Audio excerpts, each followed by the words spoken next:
यवतमाल में MPSC group C भर्ती को लेकर अनुसूचित क्षेत्र के विद्यार्थियों में नाराजगी बढ़ गई है।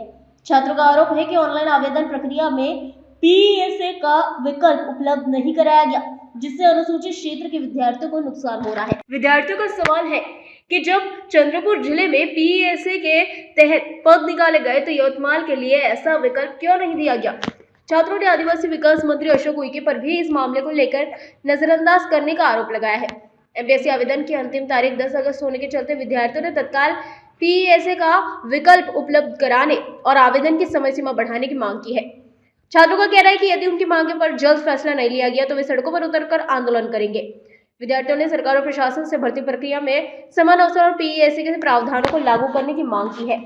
यवतमाळ जिल्ह्यातील बहुल आदिवासी जो जिल्हा यवतमाळ म्हणून ओळखला जातो, तर या संदर्भात आम्ही जिल्हा कार्यालयामध्ये संपूर्ण पेसा अंतर्गत विद्यार्थी आलेले आहोत। एकमेव याचं कारण असं आहे की आज यवतमाळ बहुल जिल्हा आदिवासी जिल्हा अजूनही इथं पेसाच्या हा जागा आहे, 0 जागा आहे। फार मोठी शोकांतिका आहे।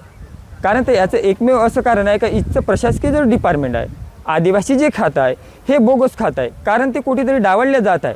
कारण तर महाराष्ट्र राज्यातील 13 जिल्ह्यापैकी चंद्रपूर जिल्हा हा एक पेसामध्ये टाकण्यात आलेला आहे। कारण की तिच्या पालकमंत्र्यांना मान्य श्री अशोकजी उइके हे चंद्रपूर जिल्ह्यातील पालकमंत्री आहे। तर आम्ही त्यांना निवेदन देण्यासाठी गेलो, तर आम्ही त्यांना प्रश्न केला, सर तुम्ही 13 जिल्ह्यापैकी एकच जिल्हा का बरं टाकला, चंद्रपूर जिल्हा? तर त्यांचं स्पष्ट मत होतं की नाही बा, मीचा पालकमंत्री आहो।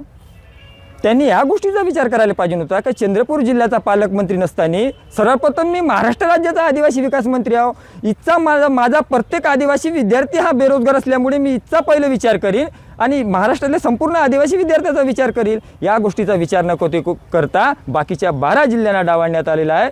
तर हे फार मोठी शोकांतिका आहे। आणि त्यातल्या त्यात सर्वात मोठी शोकांतिका आताच विद्यार्थ्याचं दिल्लीला जे आंदोलन झालेलं आहे, तरी आमच्याच आदिवासी विकास महाराष्ट्राच्या आदिवासी विकास मंत्री अशोकजी उइके यांनी जी.आर. असा काढलेला आहे की याच्यानंतर विद्यार्थी आंदोलन करणार नाही, विद्यार्थी कुठे बसणार नाही, विद्यार्थी कुठे हक्कासाठी लढणार नाही। अरे त्यांना आदिवासी विकास मंत्री अशोकजी उइकेंना हे माहीत नाही की संविधान काय म्हणते, 32 कलम काय म्हणते की स्वातंत्र्याचा हक्क आहे। भारतामध्ये आज लोकशाही आहे, प्रत्येकाला आपला विचार मांडण्याचा अधिकार आहे, प्रत्येकाला आपल्या न्यायाच्या विरोधात बंड करण्याचा अधिकार आहे।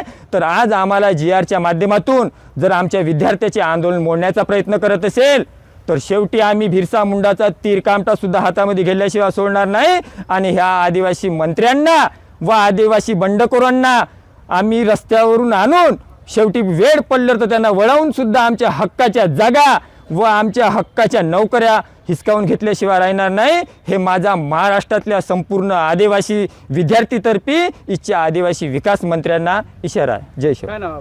मंगेश वासुदेव शिडा।